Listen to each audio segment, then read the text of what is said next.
Meron na ako nakakita na itong mga party list, kagaya ng Akbayan, Kabataan, Gabriela, tumatanggap na sila. Nung araw, kasama namin yan sa opposition, nabiban the minority, and they will never accept any allocation from Congress. Pero ngayon, naku, ang lalaki ng tinatanggap. Yung Terry Ridon, he used to be Kabataan. Ridon says he is grateful to the president for the opportunity to serve the nation. The PCUP is led by former Kabataan Representative Terry Ridon. Siyang Kabataan, pero na-DA yan. Hindi ko na lang sasabihin kung bakit, kasi kaibigan ko yan. Pero ngayon kung magsalita, akala mo kung sino. Natanggal yan as a congressman representing the party list of the NDF-CPP-NPA.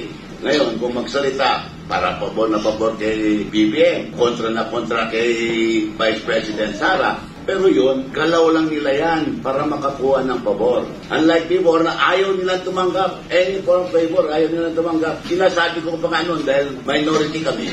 They are supposed to be given an allocation. Kami, 70 million per semester yan. Sila, binibigyan sila rin ng 70 million. Ayaw tanggapin. Sabi ko, kung ayaw yung tanggapin, ako na lang tatanggap para sa inyo, pero kayo mamili ng mga projects. Ayaw talaga nila. Pero ngayon, naku, hindi lang tinatanggap, hinihingi na.